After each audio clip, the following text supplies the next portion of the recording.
Ce mois-ci est très pauvre en contenu jeux vidéo intéressant. Je tiens à souligner ceci en introduction pour pouvoir faire des vidéos autres que des présentations et tests de jeux vidéo récents. Je prépare en ce moment une grosse vidéo qui arrivera ce mois-ci histoire de vous tenir en haleine avec les sorties des gros jeux qui arriveront le mois prochain. Mais bon, on n'est pas là pour raconter ma vie, aujourd'hui on est là pour savoir si Ys 9 Monstrum Nox est un bon jeu.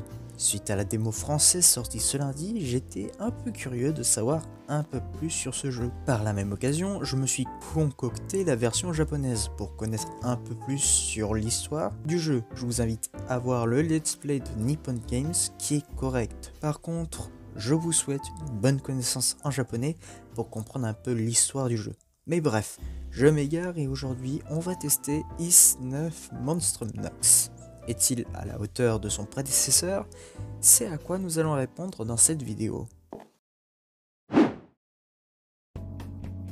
Ys 9 Monstrum Nox, troisième fois que je le dis, est le 10e épisode de la série des Ys développé par Nihon Falcom en tant qu'action RPG. Pour les curieux, sachez que le studio Nihon Falcom est responsable des The Legend of Heroes avec le dernier en date, Trails of Cold Steel 4. Un jeu correct, mais sans plus.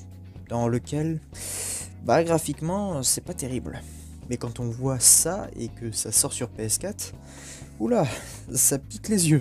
Techniquement, on a en droit de se demander si oui, on est bien sur une PS4. Les donjons sont vides de décors, et en ville, je suis désolé, mais à moins que le Covid-19 fait aussi des ravages dans les jeux vidéo, c'est pauvre en vie. Mais je dois reconnaître que le design des personnages sont réussis. Ici, on s'y attache et on les apprécie, tant par les sentiments que manette en main. Bien sûr, il est possible d'incarner n'importe qui par l'intermédiaire du bouton rond. C'est bien et ça dynamise le jeu. Autre particularité de ce jeu est que j'ai bien aimé la qualité des combats. Plusieurs classes vous sont proposées par l'intermédiaire des personnages. Une personne avec une arme lourde sera beaucoup plus efficace contre un ennemi avec une carapace imposante, et inversement, où les plantes sont plus faibles face à des armes tranchantes. Pour le système de compétences, si vous connaissez celui des Sword Art Online, vous ne serez pas perdu, c'est même plutôt réussi et lisible.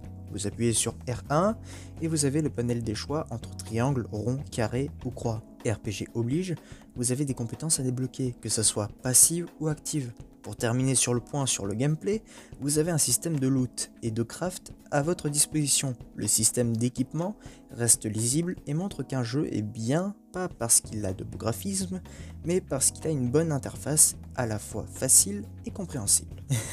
Coucou Animal Crossing. Mais bon, un jeu ne se résume pas qu'au gameplay, surtout pour un JRPG, alors qu'en est-il de son histoire ? Nous sommes dans la ville pénitentiaire de Baltug. Vous incarnerez Adol, aventurier transformé en monstrum par une mystérieuse femme, ce qui lui confère alors d'immenses pouvoirs.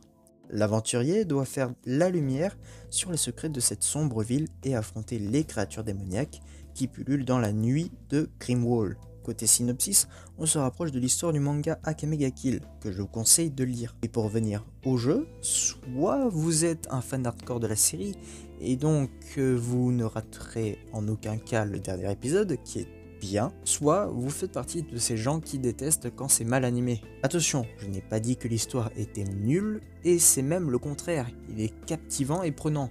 Mais si on regarde les animations, hors combat, c'est pauvre. Je sais que c'est pas bien de critiquer un studio parce qu'il ne fait pas tant de bonnes animations, mais pour un 9e épisode, c'est vraiment trop demandé. Et malgré ça, comme je l'ai dit, c'est même plutôt bien comme épisode. Ma conclusion serait que si vous êtes un attaché ou un arraché de jeux AAA, passez votre chemin. Le jeu n'apportera aucun plaisir par ses animations hors combat. Mais pour un curieux de JRPG qui s'intéresse qu'à l'histoire ou au gameplay, je ne peux que vous conseiller cet opus. Et pour ceux qui demanderaient s'il faut faire les autres épisodes pour comprendre cet opus, ne vous inquiétez pas, tous les opus sont indépendants. Donc, pas de problème sur la compréhension du jeu. Merci d'avoir regardé cette vidéo, j'espère que cette vidéo vous a plu. Si c'est le cas, je t'invite à t'abonner à la chaîne et si c'est pas fait, à activer la cloche pour ne pas rater mes prochaines vidéos. C'était Neviv, ciao.